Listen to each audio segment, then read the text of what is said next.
Fala rapaziada, RS aqui, mano, e aí, como é que vocês estão? Vocês estão tranquilos, rapaziada? Deixa muito like, se inscreva no canal do RS, dá aquela moralzinha, não custa nada, rapaziada. Clica nesse botãozinho aqui embaixo pra se inscrever e vem curtir os conteúdos aqui no canal do RS, rapaziada. Se você curte os react brabo, conteúdo de carro, zoeira, as histórias braba, é aqui, então se inscreva, compartilha com os amiguinhos, rapaziada, e ativa as notificações aí pra vocês receberem todos os vídeos, demorou? Quem aí gosta de Viper, rapaziada? Mano, eu curto o Viperzão, hein?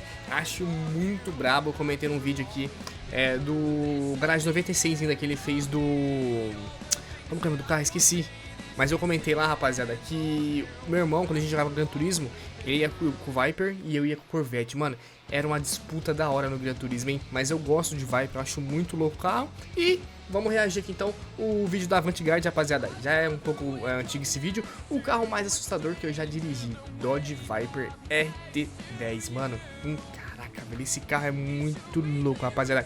Lembrando, link da Vanguard, rapaziada, vai estar aqui na descrição. Se você não conhece, vai lá. O cara é muito brabo, tem muito vídeo pesado.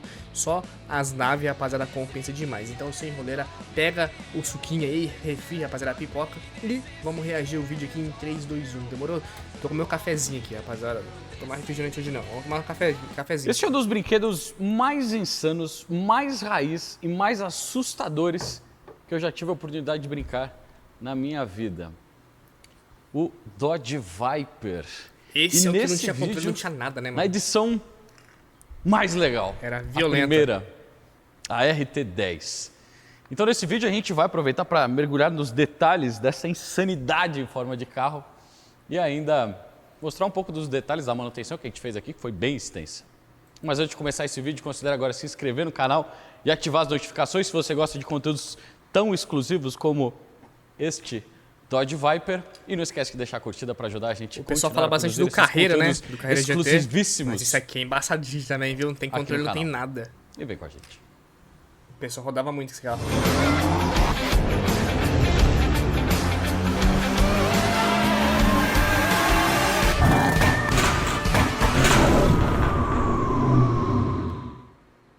Então, antes de começar esse vídeo, o que eu preciso dizer aqui é que esse daqui foi um dos carros, ao mesmo tempo, mais divertidos e assustadores numa mistura desses dois experiências. O tamanho do pneu que aqui. Eu tive a chance de experimentar durante a minha vida inteira. Aqui a gente está falando da primeira geração do Viper, mas antes da gente contar de todos os detalhes, a gente precisa entender a história do Viper. Então, a história do Viper começa numa conversa de bar entre dois grandes executivos da Chrysler na época, lá no final da década de 80. Um deles teve a brilhante ideia de reviver o AC Cobra, ou o Shelby Cobra, né? Que foi um carro mais famoso em décadas anteriores, né? Quando o Shelby criou o conceito e transformou aquilo em realidade. Os caras, passados 2 décadas, tiveram a brilhante ideia de renovar o conceito, reinterpretar o que era o AC Cobra da época, e com todas as suas mesmas características. Um carro esportivo, leve, tração traseira, 2 lugares e um belo motor lá na frente, unido por um câmbio manual. Coisa fofa. Bom, veja quando esse executivo ele estava descrevendo o conceito do carro, né? Um motor grande, uma transmissão, peso leve, esportividade. Ele esqueceu de falar coisas importantes como teto, janela, maçaneta, rádio, ar-condicionado e freios. E isso está faltando aqui desde o início, ou pelo menos na primeira versão desse carro. Esse carro não possui nada disso originalmente de fábrica. Mas eu vou deixar essa conversa para daqui a pouco.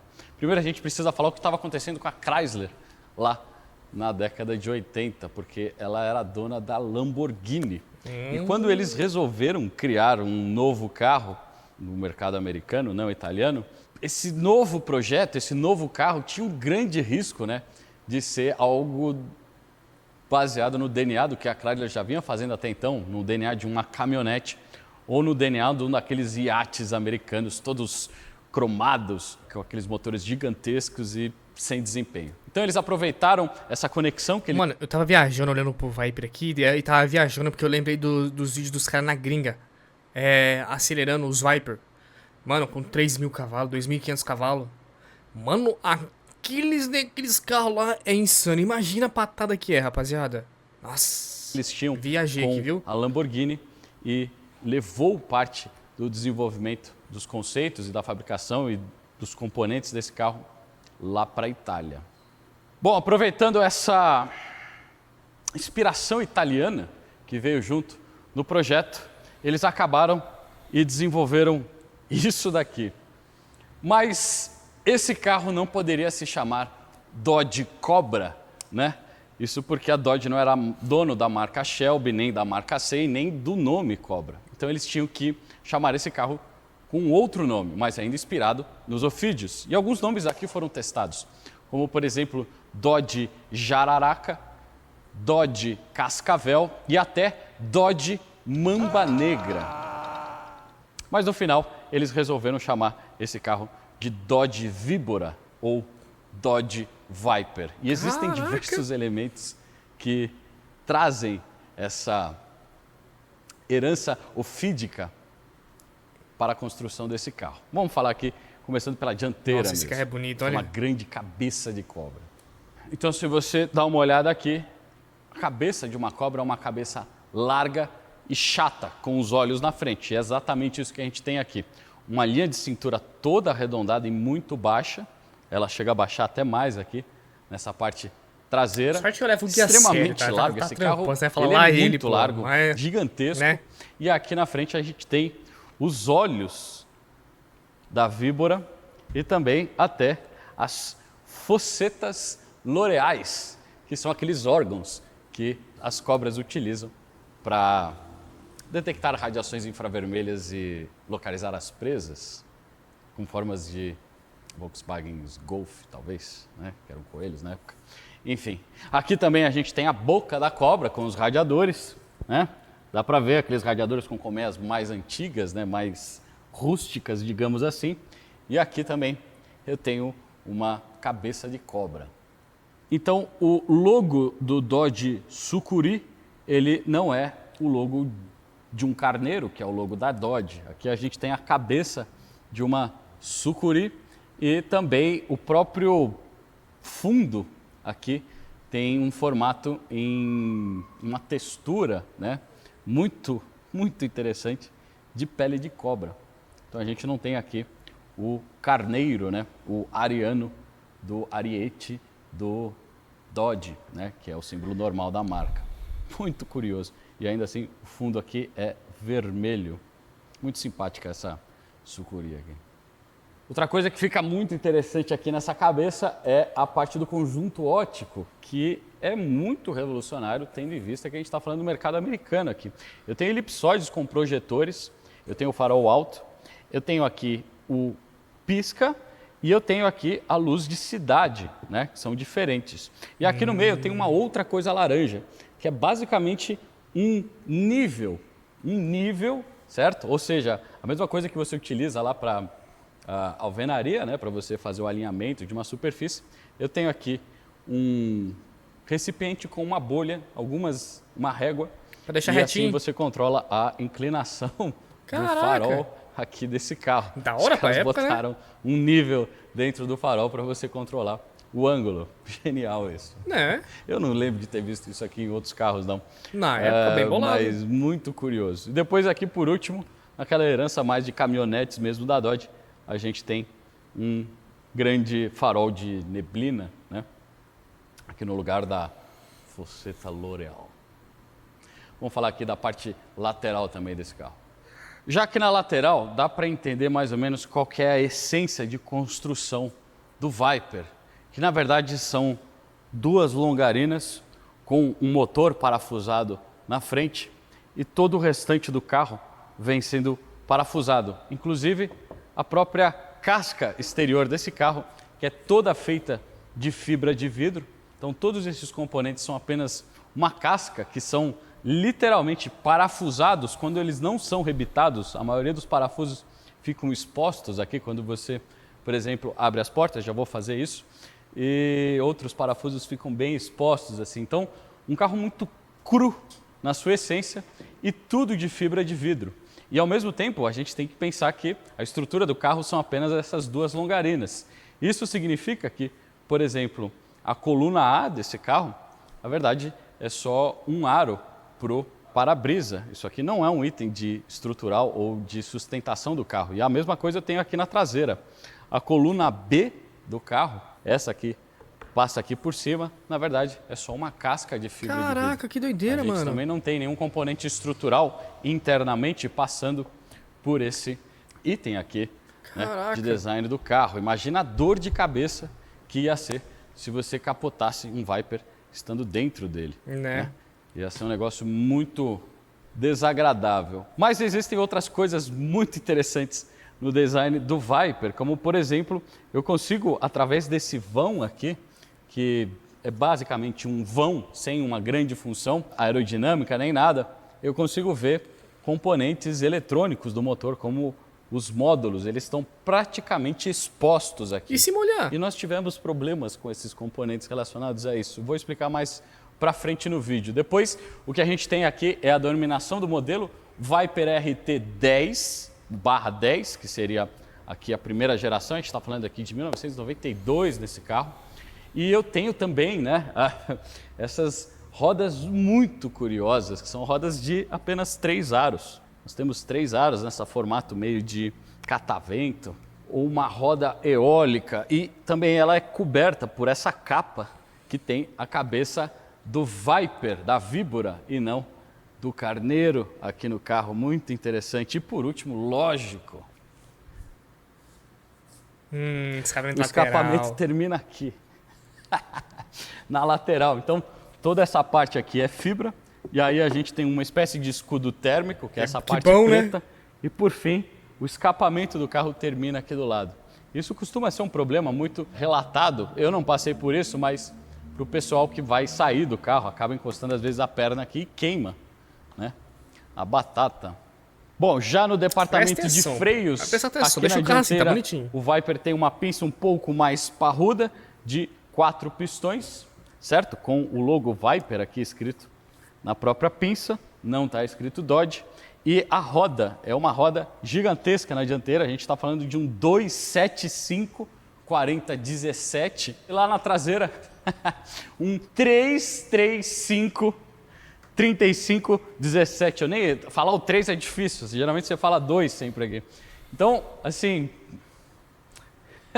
é um dos pneus mais largos da época, né? A gente tinha aqui da época, mano. A gente tinha a Diablo. A Diablo eu não lembro, não lembro se era 335. Tem que dar uma olhada lá no vídeo da Diablo. Eu vou deixar ele aqui no link. Dá uma olhada lá e me fala qual era o pneu que tinha lá. E a roda também com talas diferentes, obviamente, né? E aqui na traseira a gente tem uma pinça mais simples. Freio não é um highlight desse carro. Eu vou falar disso. Quem freia perde. Quando a gente estiver andando com ele na rua. Por último, também eu preciso falar que o passeio... Rapaziada, chegou uma mensagem aqui, mano. Eu vou ouvir que é importante, tá? Com a data de fabricação de 2013. Significa que esses pneus estão chegando a 10 anos de vida e estão basicamente ressecadíssimos. Parece uma pedra já esse pneu. Isso diminui a aderência e aumenta o risco, né, para a gente andar. Então, para você não passar por esse risco, se você tiver com pneus velhos no seu carro, você vai entrar agora em pneustore.com.br e comprar os pneus novos, mais adequados, mais seguros para o seu carro, utilizando também o cupom NADAMA, um cupom de desconto para o que você insere lá no final da sua compra.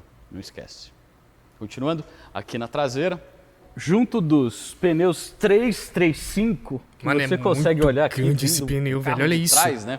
A gente tem um para-choque que ele é super curtinho, então ele basicamente fica mostrando aqueles larguíssimos pneus traseiros. Olha, a gente louco, também tem essa traseira voluptuosa, né?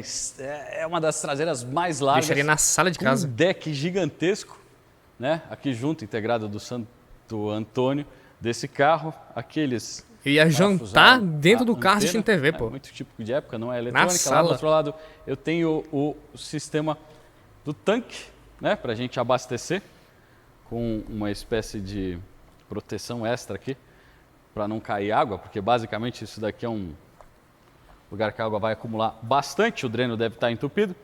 E depois, por último, tem a gente aqui integrado o brake light, essas lanternas que acompanham o formato aqui da traseira do carro, que é muito parecida com a dianteira, é o mesmo estilo de desenho. E aqui embaixo, ainda integrado na própria carroceria, os outros sistemas de pisca e ré também, muito interessante. E aí, aqui nós temos a cabeça da Surucucu de novo, certo? Nós temos ela aqui com o mesmo estilo do emblema, com a pele de cobra por detrás dela, né? É um dos únicos itens cromados do design desse carro, isso chama muito a atenção.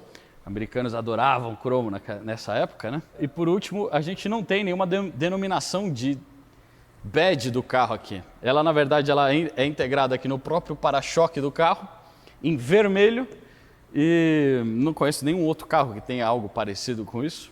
Aqui está escrito Dodge e aqui o modelo Viper RT/10.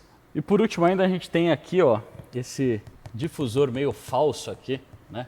Sem grandes funções aqui. Ah, é muito Dodge isso aqui. É muito largo, gigante. Só do lado do carro para você entender. Nossa, o tamanho. Imagina um rolezão com um bagulho desse, velho. Traseira maravilhosa. Nossa. Dá uma olhada no que tem aqui dentro. Então olha Ia que bugar interessante tudo. a tampa do porta-malas do Dodge. Se você fosse imaginar que tudo isso aqui seria o porta-malas, mas não é o tanque de combustível. E o porta-malas desse carro é simplesmente isso daqui, ó. E a gente não tem nenhum amortecedor ou mola segurando, né? A gente tem uma peculiar vareta para você isso, pô, livre de peso. apoiar a tampa. Esses aqui são os reguladores da tampa. Existe aqui uma etiqueta mostrando os locais para você levantar o carro, caso você utilizar o macaco que é armazenado aqui. Importante porque lembra o que eu falei, o carro é basicamente 2 longarinas e o resto é fibra de vidro. Imagina você botar um macaco na Quebrar. fibra e né, estragar A todo dor de cabeça vai ser. o exterior da sua coral. E aí aqui o que eu tenho armazenado são é o vidro lateral? janelas e o teto do carro, que eu vou mostrar daqui a pouco, mas ainda assim, aqui dentro, nós temos um step com aquela roda de ferro, né? Um step temporário, já nessa época, interessante. A gente mostrou algo parecido lá no vídeo da Testarossa também. São 2 módulos de potência que eu tenho aqui e eu acredito que eles eventualmente possam não ser originais. E a gente percebe a construção do carro olhando aqui, ó, porque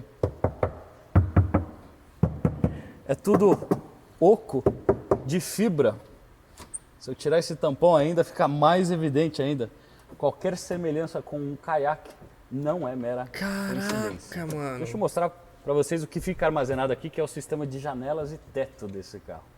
Bom, e que nem eu falei, os caras esqueceram de botar o teto, janela, maçaneta. Para entrar nesse carro, eu tenho que vir aqui e abrir a porta por dentro.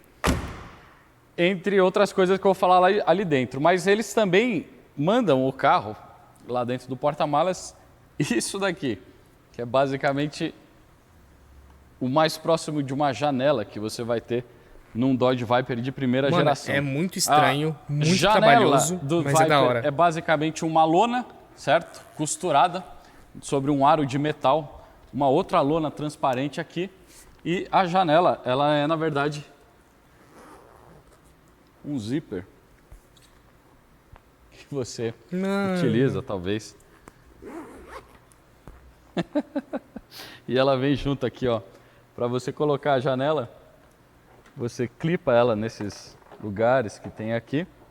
E aí aqui dentro desse bolsinho ainda nós temos esse parafuso com uma rosca super longa. Você fica várias horas aqui, ó, rosqueando até ela parar.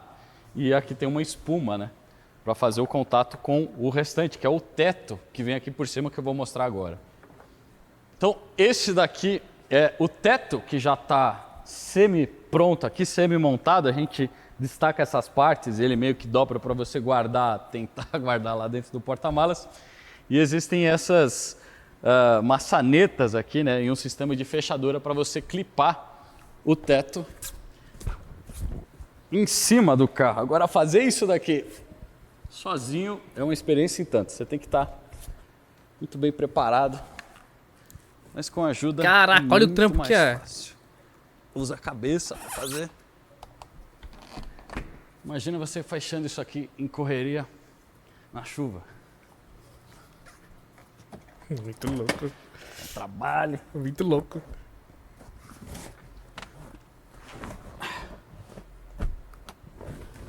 Pronto. Agora é só você não pegar 100 km por hora para a água não começar a entrar aqui pela frente, né? Olha lá só no sol, pô. Mas, para um aquário, nada mal. Continuando, para abrir o carro, veja que não há maçanetas, certo? O único mecanismo que atua a fechadura aqui é esse daqui. Então a gente abre e veja como a coluna da porta vem com o cinto, né? A parte da coluna B aqui, os caras vêm e parafusaram uma das pontas do cinto e a outra ponta está integrada ali na porta e não no carro. Melhor dar uma olhada nesse ângulo aqui. Então o painel da porta é muito típico dos anos 80, muito plástico duro, os parafusos expostos, tem um tweeter aqui. O mecanismo da porta perdeu o aro aqui, mas é comum porque é tudo plástico duro mesmo, com o tempo vai soltando. A gente tem parte do carpete integrado no próprio feltro aqui, né? Ele invade aqui esse painel da porta, um médio, e aqui a gente consegue ver aonde o cinto se prende e aonde tem a catraca. E a gente consegue ver também aqui parte da estrutura do carro, né? Explicando aquela parte que eu falei que basicamente o carro são as longarinas que estão passando por aqui, por baixo, né? Isso tudo aqui, ó, é fibra, né? E aqui desse lado existem dois adesivos integrados na própria lateral do carro. Um primeiro, que fala exatamente o que eu expliquei para vocês, que é sobre a coluna B do carro, né? Ou o suporte superior atrás dos assentos não são um Santo Antônio. Esse é um veículo aberto. Dirija com cuidado. Bora. Foi mal, rapaziada, tava resolvendo um negócio muito aqui. Muito interessante isso. E depois aqui embaixo nós temos Deixa eu até avisar minha mãe aqui. Adesivo ainda maior, né? Warning, cuidado, gases de escapamento muito quentes na parte inferior próximo à porta. Evite contato com essa área, duas setas gigantescas aqui. Isso porque, que nem eu falei, quando você está saindo do carro, ou até ficando aqui próximo, você tem muito risco de você se queimar. Sobe, ó, simplesmente rapaziada. Encostando aqui a tua panturrilha no escapamento. E Nossa, esse tipo de aviso aqui é um tipo de aviso muito americano, muito comum e ver em vários Olha itens, que da hora! Em vários outros carros, né? Esses tipos de avisos com mensagens meio absurdas. E para a gente que mora aqui no Brasil, às vezes fica um pouco estranho, isso parece um negócio um pouco alienígena. Isso porque a gente não está familiarizado nem com a cultura e nem com a legislação dos americanos. Isso aqui é muito típico deles. Mas fica a dica aqui para você dar uma checada lá no canal do Toledo Advogados. O Toledo, ele é especialista na parte de direito internacional e ele cuida também muito bem da parte de imigração para os Estados Unidos, onde você pode imigrar e comprar um Dodge Viper por uma pechincha e cuida de todo o processo, as legislações, as dificuldades, os custos e os prazos envolvidos em você mudar de país e virar um cidadão norte-americano. E também eles são especialistas na parte da Europa também, principalmente lá em Portugal. Então, dá uma olhada no canal deles, vou deixar aqui o link na descrição. Então não esquece, dá uma olhada no canal dele que ele tem vários conteúdos interessantes, até várias curiosidades de casos que aconteceram de pessoas que emigraram sem a devida consultoria e encontraram certas dificuldades, assim como essa libélula que acaba de pousar aqui na antena. Então não seja uma libélula, entra lá no canal deles, dá uma olhada e se você estiver pensando em mudar de país, considere fazer uma consultoria. Vamos entrar no interior e falar um pouquinho do que a gente tem aqui dentro também, que é muito curioso e muito americano também. Acho que uma das partes mais curiosas do Viper é na parte do interior, porque você vê que as coisas meio que foram colocadas aqui, algumas coisas fazem sentido, outras nem tanto. E veja o que eu falei, eu já estou com o meu quadril alocado no assento e veja que a minha perna está levantada e eu estou basicamente encostando aqui no escapamento, certo? Dificuldades de época para entrar nesse carro sem se queimar, né? Aí você entra no Viper e a ergonomia ela é muito curiosa. Primeiro, o assento é basicamente uma poltrona daquelas de divã, de consultório, né? Caraca. Extremamente macia, muito mole e não passa nada do que está acontecendo lá no carro, na parte de chassi, de dinâmica, de contato com o solo, de transferência de carga. Não, você não pega nada. É bom disso, e é tudo ruim, né? Basicamente amortecido aqui pela densidade baixíssima dessa espuma. E ainda a gente tem outras coisas curiosíssimas nesse assento, como por exemplo essa bombinha manual, que parece aquelas bombinhas de você tirar pressão, que é basicamente um dos ajustes que você tem aqui. Ixi, ela acabou de sair na minha mão agora. Mentira! Ixi, deu B.O. Mas o carro tem isso e tem uma válvula aqui para você Pra tirar o ar. Caraca, que doideira! Isso para você fazer. O carro tem uma bombinha, mano. Que coisa ridícula. Mas legal ao mesmo tempo. Bom, aí Mas você é vem original e mesmo do senta, carro? Será que é né? original mesmo do carro? Ou... Volante o cara nem ia muito colocar bem isso aí posicionado. Também, né? Lógico que Tem deve ser também original. uma questão de ergonomia de cabine que eu vou falar quando a gente estiver na rua. Só que aí tem a questão dos pés. Se você já acompanha o canal da Vanguard, você já deve ter visto diversos vídeos aqui. Lamborghini Diablo, Ferrari Testarossa, todos os carros da época ali da década de 80 e 90, né? E uma das coisas que chama muito a atenção é que todos esses carros têm a caixa de roda dianteira aqui, né, muito junta da coluna A e da posição dos seus pés, e você acaba dirigindo o carro com as posições dos pés para lá. Aqui é o contrário, né? Eu tô com o pedal do acelerador mais à esquerda do que do meio do volante, ou seja, o meu primeiro pé direito vai ficar aqui, deslocado para a esquerda. Aonde fosse E meio aí mais ou eu menos o tenho freio. uma escada, literalmente, é o pedal do acelerador lá embaixo, super mole, ainda é cabo aqui, né? Depois eu tenho, mais para cima, eu tenho o pedal do freio extremamente duro, não passa nenhuma sensibilidade aqui, sistema de freio super duro mesmo, não tem ABS esse carro também, diga-se de passagem, não era necessário na época, pelo menos no projeto daqueles executivos. E por fim, mais em cima ainda, a gente tem o pedal de embreagem. Só que o pedal da embreagem ele vai pegar lá no fundo. Então, você dirige o carro agora do outro lado, né? A Testarossa é desse lado, a Lamborghini Diablo é desse lado. O Dodge você dirige o carro assim, ó, de lado. Pelo que eu entendi, é como se o acelerador, rapaziada, fosse no E lugar do freio, o freio ergonomia- no lugar da embreagem e a embreagem um pouquinho pro lado.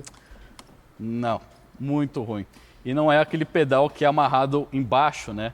Apoiado na parte inferior do assoalho. Ele é aquele de alavanca superior, que são os piores, principalmente quando você está falando de cabo. Ergonomia não é o forte do Dodge. Eu ainda tenho esse ajuste de coluna aqui, para você controlar só o ângulo da direção. Muito típico de caminhonete, isso aqui, diga-se de passagem. O cilindro da chave, ele é Dodge, né? Lembra muito um outro carro que eu tinha. Existe aquela alavanca para você soltar a chave. Cadê a chave? Acho que a chave está aqui. Acha é a Dá uma chave de olhada. portão, fica Só vendo. que é muito americana. Ó. Aí nós temos o cilindro com a trava da direção. Ignição. Se eu dar lá é partida, não vou fazer isso ainda. E para soltar a chave, para a gente sair daqui, eu tenho que fazer assim. Eu solto e aí a chave sai. Mentira, que função, doido. Muito americano. E isso daqui, então, ele não deve girar assim. Parece que é um botão de girar, mas não é. Ele é só o botão do pisca aqui na coluna. Beleza. Do outro lado eu tenho uma única alavanca para fazer as setas, limpador de para-brisa e parte do esguicho também, certo? Nós temos tudo aqui integrado nessa única alavanca aqui. Muito mole. E aí o controle do farol tá aqui. Dessas de puxar com 2 estágios. Para ver a direção de novo. Essa é a buzina da Sucuri. E nós temos aqui um volante sem airbag, mas muito ergonômico. Eu gosto dele Simplão um de pouco tudo. mais aqui para cima. Só que quando eu ponho ele mais ou menos aqui, nessa posição,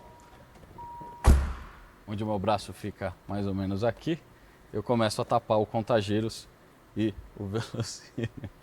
Mano, O deve ser velocímetro muito está em louco milhas, dirigir esse carro, ele vai velho. até 290 km por hora ou 180 milhas. Mas com Existe certeza um passa, aviso né?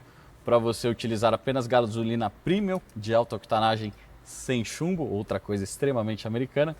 Aqui no meio eles botaram todos os indicadores, né, de luz de motor, duas na verdade, né, para motor, cinto, alarme, uma luz de indicação de você fazer um upshift, setas aqui também. Dá para escutar o relézinho, molinha. A chave, curiosamente, tem o símbolo da Chrysler e não da Dodge. Tudo bem, é do grupo. E aí aqui na frente nós temos em cima esse painel gigantesco aqui, ele tem uma curvatura que parece o horizonte, né? E aí a gente consegue ver além do horizonte todo o motor, toda a largura desse carro, ele é bem largo. Aqui eles botaram alguns instrumentos, então eu tenho aqui temperatura em Fahrenheit, eu tenho pressão de óleo em PSI, eu tenho aqui o mostrador do combustível, né, do tanque, que não está muito bem assim funcionando. E por último, tensão de bordo, um relógio para isso. Para você ver como é que está a carga da tua bateria e dando partida, funcionamento do alternador. Muito interessante. Aí nós temos aqui o sistema de ventilação da cabine, certo? O ar-condicionado era um opcional da época para alguns Dodges. E lembrando, o escapamento desse carro, ele está aqui na minha coxa esquerda e o outro está lá na coxa direita do passageiro. E aqui esquenta muito rápido mesmo, principalmente no nosso clima tropical. Aqui isso daqui é coisa de Chrysler da época mesmo, os botões meio que saem um pouco do indicador aqui já, muito comum. E aí eu tenho um opcional nesse carro, que era o rádio, né? O rádio com o símbolo da Chrysler, né? Do grupo Chrysler, ainda com aquela estrela penta, né? Com as 5 pontas e toca-fitas, lógico, não vai ter CD aqui. Aqui eu ainda tenho mais as luzes de neblina frontal e traseira, um acendedor de cigarros, que já está bem enferrujado. Vamos só botar ele aqui sem acionar. Aí. E aí o cinzeiro fica debaixo da alavanca do freio de mão. Então, né, ergonomia não é o forte aqui do negócio. Outra coisa é o ângulo que você tem que puxar, né? Você não utiliza geralmente os seus músculos do trapézio, aqui você utiliza os laterais. Rapaz! É assim que você puxa nesse ângulo a alavanca. E aí a gente tem aqui a manopla da transmissão e a gente percebe que a alavanca ela trabalha inclinada aqui. A primeira ela é quase encostando aqui nesse acabamento e a ré está lá do outro lado. São uma manopla de um câmbio de 6 marchas. Muito curioso. E existe um jogo aqui no conjunto. Quando você está trocando de marcha, às vezes você vai passar de segunda para terceira e entra a quinta, provavelmente por causa da torção aqui. Enfim, e aí a gente tem esse console central de plástico duro, muito de anos 90, de carros americanos, né? Esses plásticos moldados com essa textura aqui. E é muito largo esse console. Acho que é o console central mais largo e alto que eu já sentei em qualquer carro. E a posição é muito legal quando você está meio que de lado e dirigindo o carro. Aqui assim, ó, você usa só a munheca aqui para fazer. Lá ele, pô. As trocas de marcha. Olha a largura desse console. E aqui não tem nada, tá? Depois, por último, eu tenho aqui dois rolê com a morena, pô. Né, que eram opcionais de época para esse carro aqui. Quer conforto, esse morena? traseiro aqui também tem, ele é removível. E aí aqui desse lado para o passageiro apenas um porta-luvas com uma etiqueta muito curiosa ali de quem desenhou. Olha como é fino essa tampa. Ela é basicamente uma folha de fibra. Enfim. Vamos lá, vai. Acontece. A partida, por favor.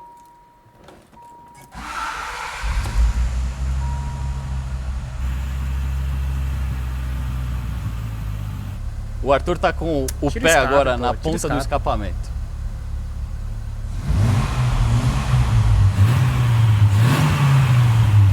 Vamos tirar esses abafadores aí? Tô no Brasil, pô. Vamos falar do motor então, que é o highlight, é o carro, na verdade. É só esse motor. Pensei que ia tremer tudo. Bom, o capô do Viper, assim como uma porta que só abre por um lugar estranho, o capô do Viper é a mesma coisa, não existe nada aqui dentro. A maçaneta está aqui fora Ela fica escondida aqui, ó. Mentira. Você abre. Não ia desviar aí nunca. Tem uma outra trava aqui. Aí ele vem para cima. E Os caras gostam de complicar as tá coisas, aqui né? Mas teria. o boi que a sucuri comeu. Fala sério, essa daqui é uma das baías de motores mais legais de Tamanho da todas. ilha, pô. Primeiro a gente vê a construção do carro, simplesmente é tudo fibra. Isso aqui é plástico e o carro, o plástico, né, é tudo parafusado aqui na longarina. Tem uma passando aqui junto do motor e tem a outra aqui. Bater a caixão e Esse vela é o preta. carro, né? Assim como eu falei. E aí vem tudo meio que parafusado aqui ao redor. No meio a gente tem esse boizão aqui, né, de umas 2 toneladas, que é Misericórdia. uma obra-prima de uma mistura de americanos com italianos. Já vou falar dele antes, olha que curioso aqui o que acontece no capô do carro, né? A gente tem essa manta de alumínio só nessa região, o escapamento está aqui e não ali, e aqui a gente não tem mais nada, vai entender. E as molas, a gente não tem nenhum amortecedor aqui, são 2 braços simples e as molas são molas caracóis, né? Muito curioso isso. Dá para ver o mecanismo de fechamento lá na frente. Aqui nós temos aqui embaixo os radiadores, as 2 caixas de filtro de ar. A gente tem aqui o sistema de respiro do motor que entra aqui por detrás dos filtros, um sensor de temperatura só daquele lado. Aí eu tenho 2 caixas de ressonância aqui para diminuir as frequências naturais que brotam aqui desse pleno e viajam por essa borboleta que nós temos aqui, acelerador por cabo. Cabo duplo, um cabo para cada bancada, muito curioso isso. Aí depois, olha aqui, dá para ver o alternador. A gente fez, eu já vou falar de todos os serviços que a gente fez aqui nesse motor e da história dele também. O pleno está super quente ainda. Um pleno de alumínio, certo? Num motor muito curioso, todo de alumínio, mas a base dele não tem nada a ver com isso. Vamos falar disso agora. Bom, esse aqui é o motor único do Dodge Viper, né? Mas a história desse motor é ainda mais curiosa. Ele começa, na verdade, em uma família de motores V8 com bloco de ferro carburado lá do final da década de 60. Eram motores que chegavam ali a quase os seus 6 litros, produzindo apenas 180 cavalos. Então 6.0 de 180 cavalos, né? Carburado com um sistema de OHV, né? Com aquele sistema de varetas e balancins aqui na parte superior dos cabeçotes, 2 válvulas por cilindro. Essa é a origem desse motor, tudo de ferro lá na década de 70. Aí os caras da Chrysler, que na época também eram donas, tinham acabado de comprar a Lamborghini, começaram a ter acessos a filosofias de produção e desempenho e processos de fabricação completamente diferentes do que eles faziam lá nos Estados Unidos e transferem essa base desse motor de caminhonete. Isso é muito importante. Eram bases de motores que entravam nas RAMs da época, né? E transferem tudo isso para a Itália e dão na mão dos italianos para que eles aprimorassem, né? Dessem aquele toque latino para a filosofia, a construção, né? Dessa nova unidade de força, né? E, bom, o que eles fizeram lá? Foi para a Itália, então os blocos e cabeçotes foram remoldados para moldes em alumínio, então é tudo agora alumínio muito mais leve. Os cabeçotes também feitos em alumínio aqui. Ainda é um motor de 2 válvulas por cilindro, comandados por balancins e varetas, com o comando lá no meio do bloco ainda, né? Nessa filosofia um pouco mais antiga, que os italianos já tinham abandonado há muito tempo, mas enfim, é o que a gente tinha aqui. A gente teve um aumento de curso de biela para aumento de litragem. Lá do V8 nós temos bielas e pistões forjados aqui, então tudo super dimensionado, considerando que isso daqui era não um motor mais de caminhonete, mas de um super carro. A gente tem uma taxa de compressão relativamente baixa para um motor de competição, 9, por volta de 9. E nós temos também pistões grandes, pistões de 101 milímetros de diâmetro, muito interessante. Chulapa, Só que esse pô. motor, na época, era originalmente um V8. E aí, considerando o pistão largo, considerando o aumento de curso de biela, eles ainda não ficaram satisfeitos e dos 5,9 litros passaram para 8 litros. E para fazer isso, eles simplesmente adicionaram mais 2 cilindros. E aí sim, aquele motor V8 americano raiz de ferro vira um V10 ítalo-americano de performance e já superdimensionado em alguns setores, mas ainda não abandona a essência. Muito interessante isso. A gente está falando nessa configuração, na primeira geração de um carro de 8 litros, V10, com a sequência de fogo OD, né, que é uma sequência de fogo que, enfim, dá mais trabalho para quem quer trabalhar com essa parte de preparação e escapamentos. Vamos falar disso talvez num outro vídeo, não agora. A gente está falando também de 630 Nm de torque. Lembra, a gente tinha na mesma época Diablo com 57, né? Então um motor com mais torque, mais litragem, 8.0 versus 5.7 lá na Diablo. Só que enquanto na Diablo a gente tinha mais de 500 cavalos, aqui a gente só tem 400, por volta disso, 406, dependendo da unidade que você utiliza para medir a potência. Mais torcudo que a Diablo, mas menos potente. Tá bom, vai. Bom, então olhando primeiro aqui através do coletor, eu consigo ver o bloco e o cabeçote em alumínio. Aí depois na parte superior, neste plenum aqui, que também é feito de alumínio, nós temos essa pintura vermelha. E os dutos são muito característicos de carro americano, que são aqueles dutos mais ovais, né, ou ovoides assim, que passam por aqui, né, são dutos cruzados basicamente. E aí no final do duto, ou seja, eu tenho o ar entrando, a borboleta vem aqui, eu tenho esse pleno, eu não tenho um pleno trapezoide, assim, eu tenho um pleno basicamente reto, né, 90 graus, aí a gente tem essa curvatura, entra aqui, e aqui no final eu tenho o injetor. Mas se você dá uma olhada nesse injetor, não existe nenhuma flauta de combustível aqui em cima, não existe nenhuma distribuição de combustível. Isso porque nesse injetor aqui o combustível passa por dentro, então a flauta está integrada aqui na parte inferior do pleno e a gasolina entra pelo lado do bico e não por trás, onde normalmente a gente encontra esses bicos de injeção. E o bico também ele é super grosso, assim, aquele bico parrudo de época mesmo. Deve ser econômico, né, pra caramba. Depois eu tenho aqui... Mas quem tem não quer saber disso também não, né? Os cabos de velas, né? A gente tem cabos de velas simples e os caras resolveram posicionar as bobinas, que agora é uma bobina controlada por sinal digital mesmo, né? No sistema de Wasted Spark, né? De centelha perdida. Só que veja que não existia nenhum outro motor V10 da época, né? E aí o que eles fizeram eles pegaram as bobinas de um motor de 6 cilindros, mais uma bobina de um motor de 4 cilindros, e aí somando a gente tem 10.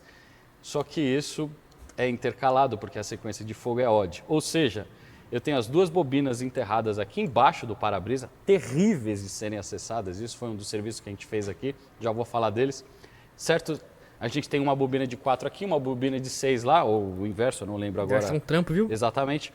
E aí a gente tem cabos que saem dessas daqui e vão para cilindros de lá, e alguns cabos que saem dos cilindros daqui e passam para cá. Tudo uma coisa meio que adaptada, mas que funciona muito bem depois que está reparado, obviamente.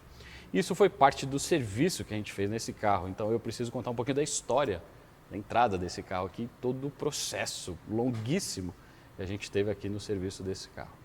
A gente recebe esse Viper recém-importado para o Brasil. Agora a gente vai receber uma leva de vários Vipers, já que a gente está entrando naquele intervalo de 30 anos, né, de importação. Esse aqui é um modelo 92, nós estamos em 2022. E esse carro ele chega do porto com 33 mil milhas, por volta ali dos 50 a 60 mil quilômetros, e muita manutenção acumulada não realizada, junto de um carro que basicamente estava falhando alguns cilindros, isso quando ele não morria, né?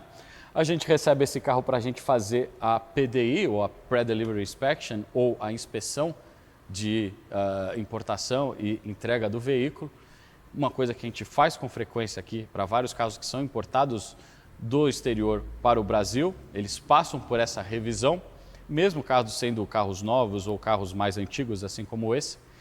E ali a gente levantou que tinha muita coisa para fazer nesse carro, muita coisa mesmo. Primeiro, diversos vazamentos, sem contar com a parte da falha, que eu já vou explicar, que tem várias etapas aqui. Diversos vazamentos no motor, nas tampas, na parte frontal, na traseira. Depois, curiosamente, esse carro deve ter passado em algum momento por alguma estrada lá nos Estados Unidos que estava em construção e acabou pegando um pouco de piche. Esse piche acumulou debaixo do carro inteiro e a gente teve que fazer uma limpeza, principalmente nos sistemas da frente aqui, onde tem aqui alternador, correia, né? A própria polia do virabrequim virou um grande copo, onde o piche acumulou ali. E isso estava interferindo até na função dela de balanceamento do virabrequim, né? Muito interessante. Então, foi um processo super longo aqui de limpeza na parte frontal. Trocamos as correias de acessórios, alguns tensionadores, rolamentos que a gente tem aqui na frente. Depois a gente tinha alguns vazamentos no sistema de direção que se apresentaram com frequência, mesmo depois dos reparos que a gente fez aqui. E agora está resolvido, com componentes novos, certo? Como deve ser. Depois nós tivemos as falhas, os problemas na parte relacionada à injeção eletrônica e gestão desse motor. Ali foram várias histórias. Primeiro a gente recebe esse carro meio capenga, cambaleando ali do guincho, né, que trouxe ele do porto. Os caras já tiveram dificuldade de fazer esse carro pegar lá. Aí depois ele, aqui durante a manobra para o serviço, o carro simplesmente não pega mais. Ele não liga mais. E aí a gente começa a ter problemas aí na frente. Vou mostrar. Então veja nessa parte onde o capô vem aqui e cobre essa região. Na verdade, quando ele está fechado, vamos ver se eu consigo mostrar isso desse ângulo. Acho que dá para ver, certo? Os componentes ficam basicamente expostos aqui ao clima, né?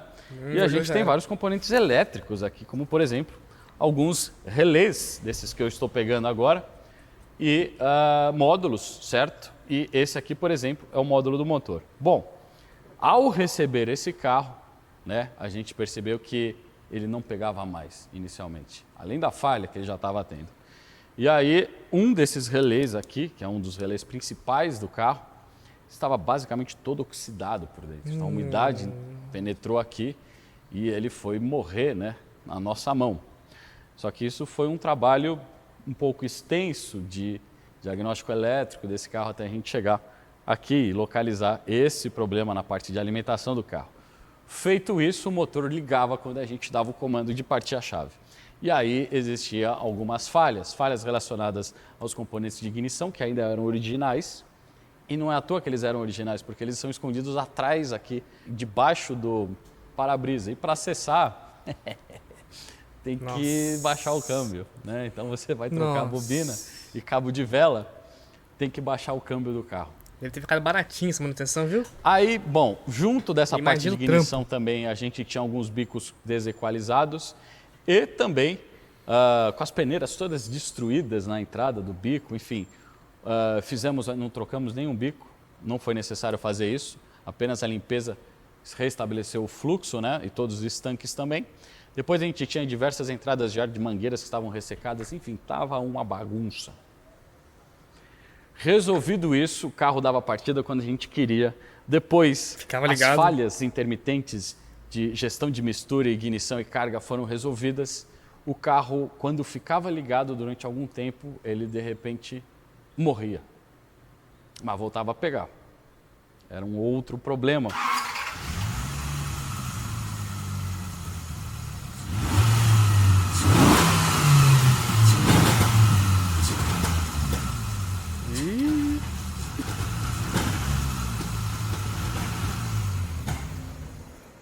Bom, o que aconteceu aqui é que a placa de circuitos do módulo do motor, esse daqui, estava com alguma das soldas rompidas e aí com essa vibração do motor e com passagem da corrente, a dilatação dos componentes, a ligação ficava instável e aí de repente o carro morria. Mas pegava, mas morria ao mesmo tempo, certo? Um outro tipo de sintoma. Então foi uma cascata de problemas até a gente identificar o problema aqui no módulo do motor. Agora ele não falha mais. Mas veja como a parte eletrônica desse carro fica meio que exposta. Eu tenho um aterramento aqui, basicamente, que pega bastante água, tem uma oxidação. O foda é que não dá pra mexer, né, mano? Tem que deixar original, né, rapaziada? Não dá pra colocar algum coisa ali pra tampar, pra não molhar mais, né, sei lá. Que ocorre, que é normal de todo o Viper aqui, né, que ocorre aqui nesses componentes, são um pouco de corrosão galvânica aqui também, com diferentes metais, enfim, é uma característica do Dodge, né, dos Vipers e do projeto desse carro. Lógico que existem outras coisas para serem realizadas, mas isso eu dei só uma pincelada do que a gente fez para que esse carro fosse funcional de novo. Ainda existem serviços a serem realizados aqui, tanto na parte estética, mas também na parte de manutenção. Detalhes simples para resolver, mas a gente percebe assim, né? Depois de mexer um pouco o quão rústica e simplificado é o próprio projeto do Viper. Dá uma olhada, por exemplo, aqui ao lado do motor, eles têm essa caixa aqui, que é a caixa do sistema de climatização. Então não tenho ar-condicionado, originalmente de fábrica, mas eu tenho originalmente de fábrica um sistema de calefação, né? Então passa aqui a água quente do motor, a gente tem um trocador de calor e aqui, ó, acoplado, isso daqui é basicamente a captação de ar para a ventilação da cabine, né? Que pega a captação ali só desse lado do capô, do outro é falso. Do outro lado também tem coisa interessante, vamos dar uma olhada lá.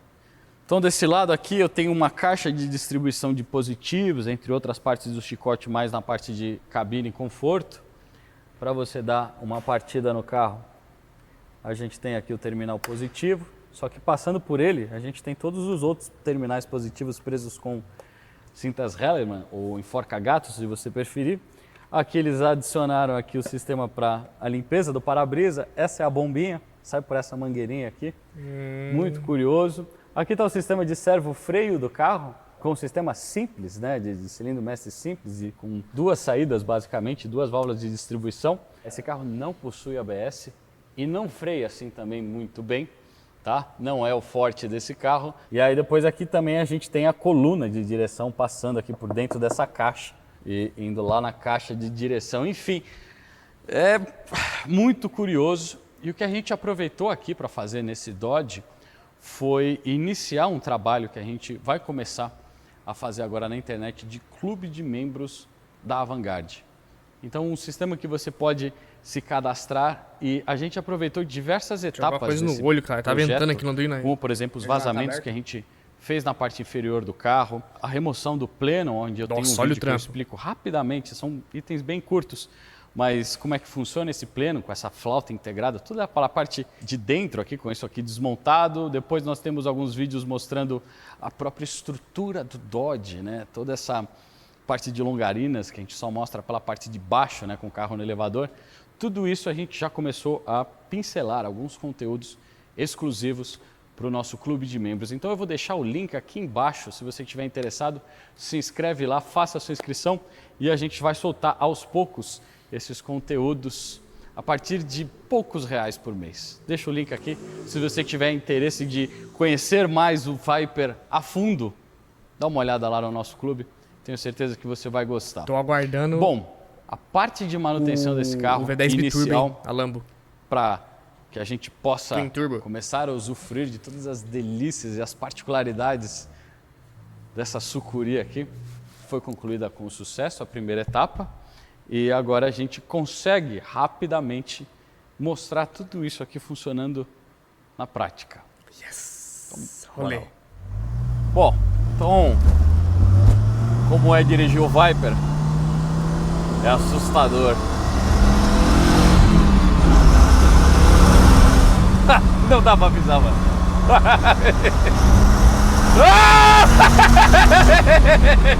Agora tem que frear. Rapaz, mexe esse freio aí, viu? Ai, meu Deus. Ai, meu Deus, mano. Ó.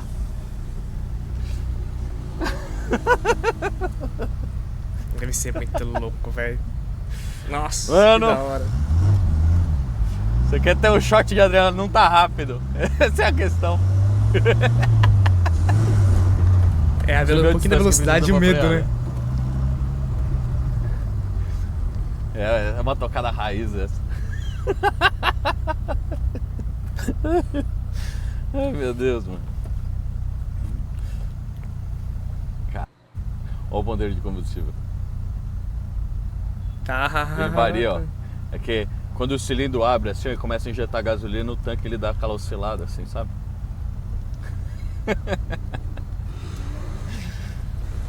Nossa senhora, mano. As outras vezes que eu dirigi esse carro tava chovendo, só pra vocês terem uma ideia. Coisa boa. Tração traseira, chuva, V10 e manual. E você tem medo de pisar, na verdade.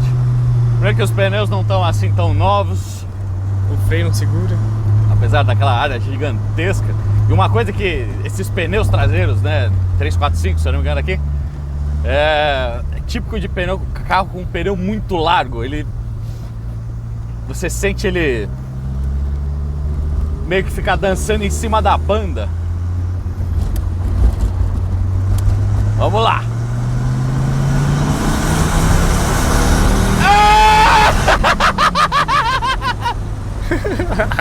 Ah, entrou a quinta, não a terceira. Agora! Rapaz, que esse freio eu tô confiando, viu? Você falou tanto esse freio aí. Ai, meu Deus, isso é uma loucura, mano. Caralho, velho.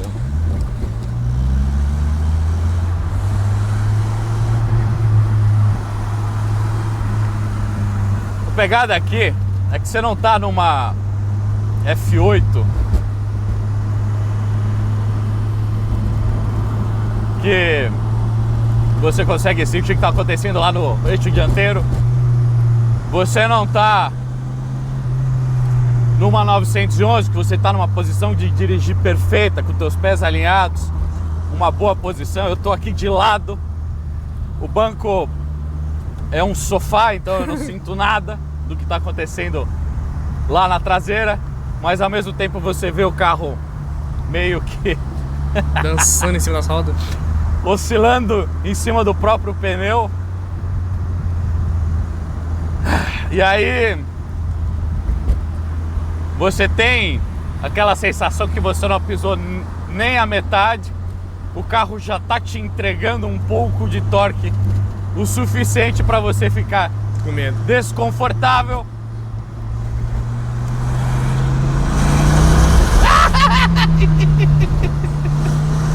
Mano do céu, velho. Isso aqui é pior que dirigir do que aqueles turbões que pegam do nada. Sapezão 3,5 kg que vem do nada.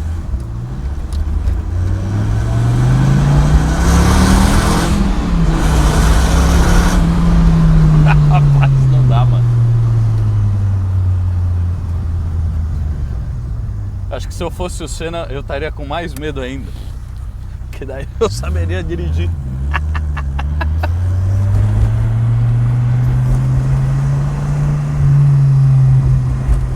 Bom, e depois falando do ronco desse V10, que é uma coisa meio estranha.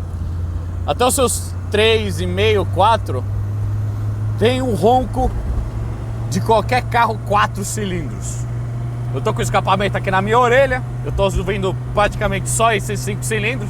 5 cilindros, quem já dirigiu Jetta 5 cilindros, quem já dirigiu, sei lá, Maré. Ó, só que depois dos 3,5...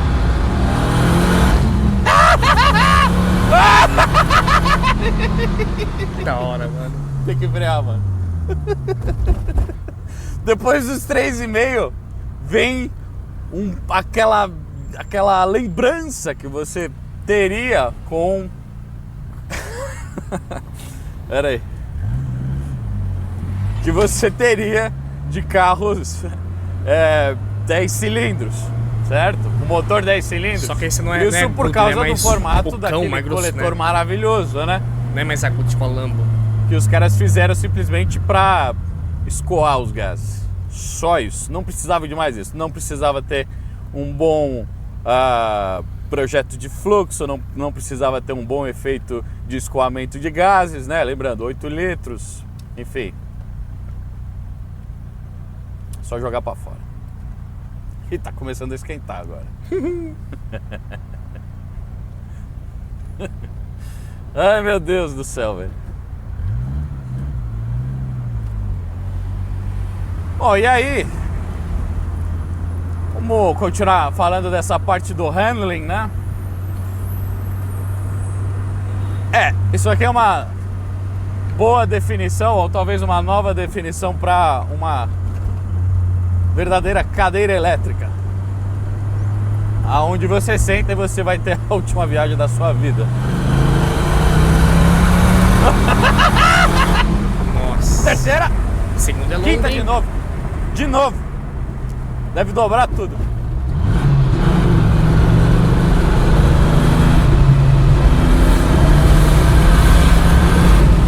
Cara, não dá, mano. Acho que esse é o primeiro carro que eu dá medo de acelerar, velho. É a verdade essa. Parece que você tá acelerando uma lancha, mano. Você não sente nada.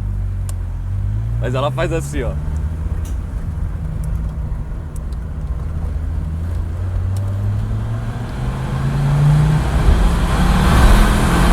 Primeira é longa também.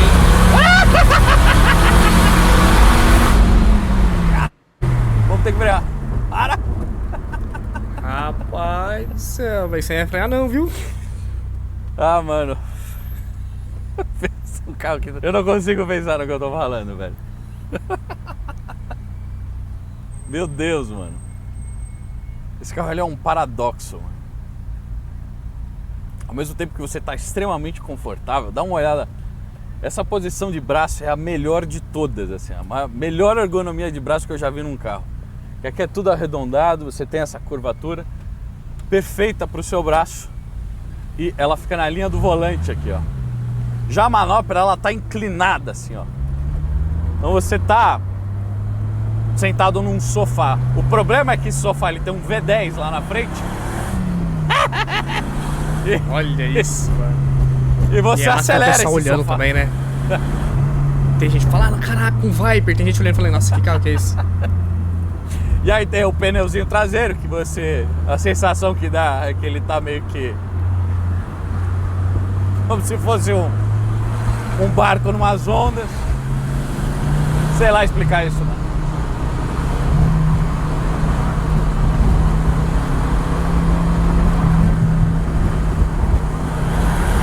Ergonomia do volante perfeito. Ó. Interessante isso. A segunda pra terceira não é nada intuitiva. Você simplesmente empurra pra frente, não pro lado, e cai a quinta.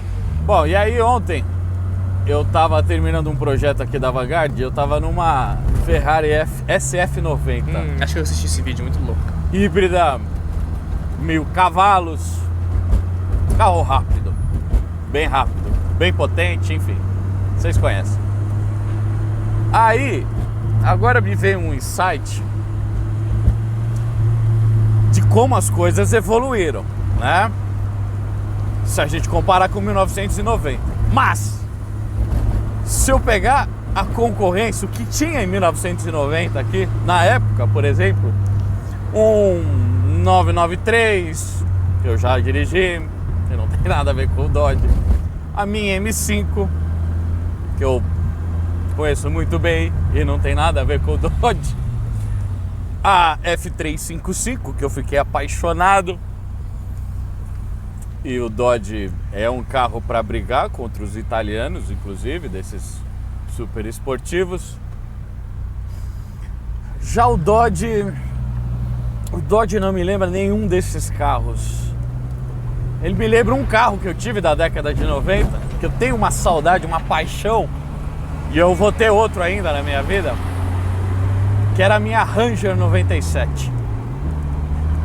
Tinha um V6 lá na frente, tinha esse mesmo estofado cinza, com a mesma densidade na espuma, os mesmos plásticos que eu tenho aqui, o mesmo controle de ar-condicionado, o mesmo cilindro de chave, Tudo igual. só que com 4 cilindros a mais. O Dodge lembra isso. Então, o fato do Dodge ser aquele carro que seria a releitura, né, ou a recriação do Shelby Cobra, do AC Cobra, faz sentido.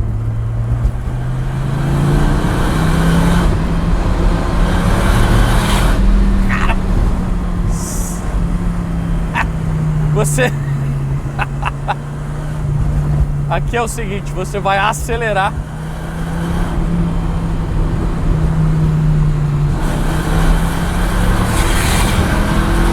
Nossa. E depois você tem que frear. Se você for capaz, lógico. Você ia conseguir, né? É, mano. Não é um carro pra um cara que tá mal acostumado, não, velho. Demora pra criar intimidade aqui com as folgas, de tudo.